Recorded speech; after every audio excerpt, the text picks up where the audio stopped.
Hai teman-teman, ketemu lagi kita di video kedua. Kali ini kita akan fokus bicara dulu tentang tren gitu ya. Nah, seperti teman-teman udah baca di e-booknya gitu. Kenapa sih kita belajarin tentang tren gitu kan? Pertama ya, teman-teman, market itu geraknya tuh nggak ngasal gitu. Nggak naik turun itu nggak asal aja gitu. Tapi buat buat orang-orang yang sudah paham tentang basic technical analysis, mereka pasti tahu banget bahwa pergerakannya itu tuh ada trennya dan ada polanya gitu, sehingga kalau teman-teman itu bisa memahami dan bisa menjadi master di tren ini sama di apa namanya pola, paham polanya, insya Allah sih teman-teman bisa cuan konsisten gitu loh dan bisa tahu kan gitu. Nah, sama kayak misalnya analoginya gini, kalau misalnya teman-teman lagi di mall nih, terus teman-teman naik apa namanya, mau naik ke atas ya. Nah, teman-teman tahu kan kalau misalnya teman-teman naik eskalator yang arahnya ke atas, enteng kan? Jadi kita tinggal diem aja, nanti terus ngikutin eskalator, gerak tahu-tahu udah di lantai 2, lantai 3 gitu. Tapi coba bayangin kalau teman-teman ngelawan gitu. Pengen naik ke lantai 2, ke lantai 3, tapi yang dipakai itu ini eskalator yang lagi turun, bukan naik. Bisa nggak kira-kira nyampe ke atas? Ya bisa, tapi ngotot gitu. Nah, jadi dengan memahami tren sama pola ini itu udah modal yang luar biasa banget buat teman-teman. Ya, itu satu di situ.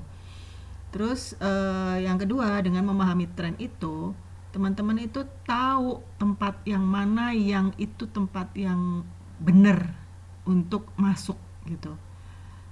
Contoh analogi dalam kehidupan sehari-hari. Kalau teman-teman ada di habitat atau di suatu lingkungan yang teman-teman itu nggak seharusnya ada di sana, pasti nggak nyaman dong, nggak enak gitu kan. Sama aja gitu dengan teman-teman memahami area atau tempat yang itu seharusnya teman-teman ada di situ, itu enak banget gitu. Nah, itu dulu ya.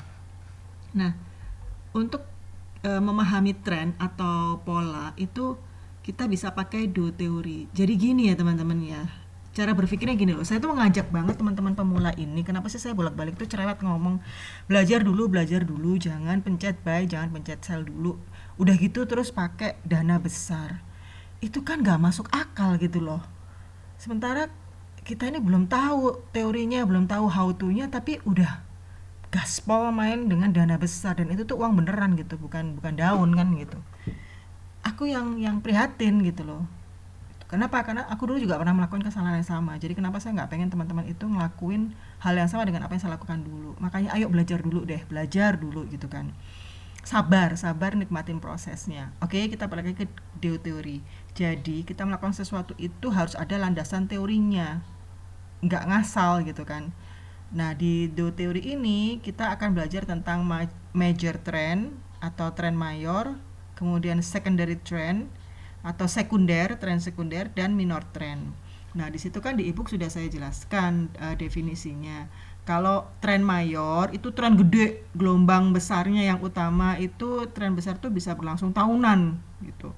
Jadi kalau di major trendnya itu uptrend, ya uptrendnya tuh bisa bertahun-tahun berlangsungnya. Atau kalau bearish ya bisa bearishnya tuh bertahun-tahun. Ini tren gedenya dulu, jadi kayak peta gedenya gitu.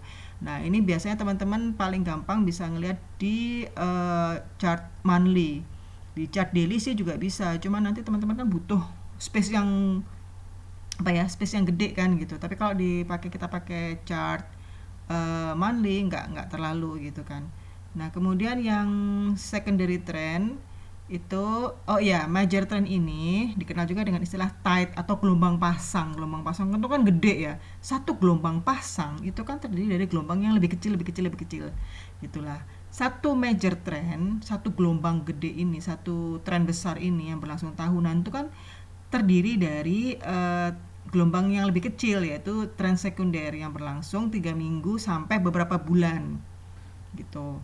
Nah, ini biasanya gerakannya itu berlawanan dengan tren major. Misalnya major trendnya itu lagi uptrend. Nah, secondary-nya itu biasanya dia downtrend gitu. Nah, apa namanya? Nah, kemudian yang ketiga itu minor trend. Tren yang hanya berlangsung beberapa hari aja. Nah, ini nanti bisa teman-teman pergunakan tergantung dengan style trading teman-teman. Kalau misalnya teman-teman investing ya bisa apa namanya, regard ke major trend. Tapi kalau teman-teman swing yang nggak terlalu panjang bisa pakai yang weekly gitu. Atau teman-teman yang hanya mau ODT-an ya bisa pakai minor trendnya gitu. Nah, sampai di sini ya do teori ya, pendekatannya gitu. Terus sekarang kita masuk ke chart. Nah, ini teman-teman ya yang saya bilang bahwa market itu bergerak itu ada polanya gitu. Dan apa namanya, kalau kita paham ini itu insya Allah kita bisa selamat dan bisa survive, bahkan bisa berkembang. Contoh nih kayak Akra ya, ini pakai candle weekly. Nah, ini nantinya teman-teman ya ketemunya gitu-gitu aja. Yang namanya uptrend itu dia selalu membentuk puncak lebih tinggi, ini lebih tinggi, lebih tinggi, lebih tinggi, lebih tinggi. Waspada ketika teman-teman itu di uptrend tapi dia gagal membentuk puncak yang lebih tinggi. Di sini sama di sini masih lebih tinggi, tapi kemudian di sini itu sudah tidak lebih tinggi. Ya, gitu. Nanti kita akan belajar ke market structure. Nah, ini nanti akan kejadian ya balik lagi, begini lagi gitu. Jadi sebenarnya ya hanya itu aja teman-teman gitu. Nah, ini ketika di puncak begini, dia sudah mulai bergerak ranging ke samping. Saya mengistilahkannya itu gerakan kepiting ya, karena kepiting kan jalannya nyamping gitu kan. Di sini dia masih naik nih, masih mendaki. Ini berarti kan kayak gunung ya. Dia masih mendaki nih gitu. Ngikutin garis ini kan gitu, garis bantu ya supaya kita membantu kita mata kita aja ngelihat. Tapi ketika sampai di sini dia gagal membentuk high yang baru, dia gerakannya nyamping kayak kepiting gitu. Nah, ini sebenarnya kalau menurut saya sudah sinyal waspada gitu. Jadi apa namanya, ketika sudah sampai di puncak begini nanti gerakannya dia akan menyamping. Kalau toh pun naik turun ya di sekitar sini-sini aja, kecuali Akra mampu membuat high baru di atas 1670 ini, maka dia akan ada kemungkinan melanjutkan uptrendnya lagi ke atas. Tetapi kalau si Akra ini gerakannya menyamping hanya di sini-sini aja, waspada. Nanti kita belajar ya di market structure itu, ini waspada ketika dia jebol ini. Kenapa? Karena berarti dia sudah tidak mampu membuat higher low yang baru. Sampai di sini ini masih higher low karena lebih tinggi daripada ini kan. Gitu. Tapi nanti kalau ini dijebol, udah tamat riwayatnya. Bisa jadi udah balik downtrend lagi. Nah, dengan memahami ini, kalau teman-teman mau masuk Akra kan jadi tahu gitu kan. Oh ya, nggak apa-apa sih, pasti ada peluang cuan gitu. Tapi ini gerakannya udah menyamping gitu. Nah, kalau saya better kita cari yang posisi seperti ini, lagi baru memulai fase uptrendnya. Atau masuk ketika koreksi seperti ini, masih naik lagi, koreksi masih naik lagi gitu. Pokoknya selama dia masih mampu membuat high yang baru, ya itu masih bisa dikatakan masuk ke uptrend gitu. Nah, ini Akra. Kita lihat trend majornya pakai candle monthly ya. Nah, ini teman-teman, untuk tahu tren itu ada dua kuncinya. Tahu di mana titik tertinggi dan titik terendah. Ya. Ini kita fokus di yang area sini yang terdekat ya. Yang tertinggi berapa nih? Seperti saya tadi bilang kan 1670, ini kejadiannya di 3 April 2023, barusan kemarin ya, bulan April 2023.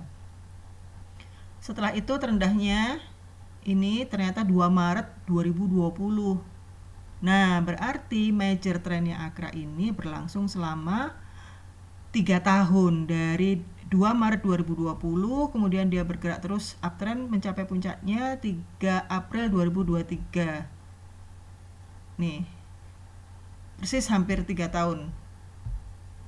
3 tahun lebih malah ya, 3 tahun lebih sebulan. Nah, selama 3 tahun lebih dari sebulan ini, jelas lah teman-teman ya, dari ini 282 ke 1670 gerakannya ya uptrend lah gitu ya. Nah, ini artinya major trendnya itu sampai di ini kemarin 1670 ini masih gerakannya uptrend ya. Jelas karena dari 282 ke 1670. Lah, ini teman-teman itu dari sini teman-teman bisa memahami bahwa walaupun teman-teman itu mau aku tuh mau invest aja, aku nggak mau day trading gitu. Aku mau nabung saham untuk sekolah anak lah, untuk apa ya, untuk masa depan segala macam. Tetap menurut pendapat saya pribadi, teman-teman harus dibekali dengan pengetahuan teknikal. Kenapa? Supaya masuknya benar. Coba deh kalau misalnya teman-teman mau invest di saham Akra, masuknya sekarang, kira-kira tepat nggak? Nah, yang tepat masuknya di mana? Ya di sini, ketika dia sudah mulai bisa membuat ini loh, apa, sudah bisa berhenti di sini downtrendnya, terus kemudian dia sudah bisa bikin higher high gitu. Nah, ketika teman-teman bisa masuk di sini itu udah berapa potensinya? Katakanlah di sini lah teman-teman masuk ya. 590 ke 1600 sudah berapa coba? Hanya dalam waktu berapa nih? Atau di sini ketika koreksi teman-teman masuk. Itu Februari 2022. Setahun. Hanya butuh waktu setahun itu bisa dari 685 ke 1670. Hitung sendiri deh berapa persen. Jadi walaupun teman-teman itu mau invest, itu teman-teman harus smart memilih titik masuknya gitu. Oke, nah ini yang major. Kemudian untuk cek yang sekundernya, tren sekundernya, teman-teman bisa masuk ke yang weekly. Kita lihat tadi kan si Akra itu sampai di sini kan masih uptrend, kemudian ke sini dia sudah mulai sideways kan gitu. Nah, ini teman-teman bisa memetakan mana tren sekundernya. Ingat ya, tren sekunder itu adalah tren yang berlawanan dengan tren utama. Di sini tren utamanya itu uptrend. Berarti sekundernya di mana nih yang sekunder? Berarti sekundernya kan downtrend kan. Nah, sekundernya di sini. Nah, cari yang lagi downtrend gini. Ini sekundernya teman-teman. Gitu. Buat apa sih kita tahu memahami begini ya, supaya kita nggak kejebak masuk gitu, atau ketika kita tahu ini tren sekundernya di sini, berarti kita siap-siap nanti ketika ini mantul kita bisa masuk numpang lagi ke Akra gitu. Jadi kalau teman-teman mau masuk di tengah-tengah, ini kan posisinya udah di tengah-tengah nih, dasarnya kan di sini. Teman-teman bisa cek di mana nih tren sekundernya Akra gitu. Aku siap-siap mau masuk gitu. Gitu ya, itu sekundernya. Nah, kemudian minornya teman-teman bisa pakai yang daily. Nah, tadi kan udah disebutin bahwa tren sekunder itu hanya berlangsung beberapa hari aja. Ya udah, kita pakai yang daily. Nah, di sini kita kalau mau ngelihat ya yang terdekat dari ini deh. Tertingginya mana? Tertingginya ini. Berapa nih? Tertingginya 1560. Terendahnya berapa ini di sini? 1405. Dari 1560 ke 1405 jelas downtrend. Downtrend, kemudian dia sekarang berusaha untuk uptrend lagi dari 1360. Kemudian sekarang tertingginya ini di sini 1510. Kemudian dia koreksi lagi. Jadi untuk sekundernya itu, nah ini sekunder ya, kelihatan ya, dia lagi berusaha untuk uptrend. Nanti tinggal teman-teman pahami lagi pakai apa, ya udah pakai trend line gitu aja sih teman-teman gitu. Nah, ini kalau teman-teman mau masuk ya, ini kebetulan dia kan mantulnya di sini nih ya, bisa dipertimbangkan asalkan dia masih ada di atas garis trend line-nya. Dan syaratnya yang tadi kita sudah pelajari, dia harus bikin high di atas dari ini high-nya ini 1510. Artinya kalau dia mau lanjut ke atas, dia harus bisa bikin high di atas 1510. Ya udah gitu-gitu aja nanti. Makanya dengan teman-teman ini belajar seperti ini, nanti teman-teman bisa tahu apakah saya sudah melangkah dengan benar atau tidak. Terus titik masuk saya apa sudah benar apa enggak. Itu bisa kelihatan dari sini. Gitu. Nah, kurang lebih seperti itu ya pendekatannya di teori. Nanti tinggal teman-teman praktek. Nanti tinggal dilatih terus, diasah terus ininya, skillnya untuk memetakan menggunakan dua teori ini. Oke, sampai di sini pembahasan tentang tren. Nanti kita ketemu lagi di video selanjutnya. Terima kasih. Wassalamualaikum warahmatullahi wabarakatuh.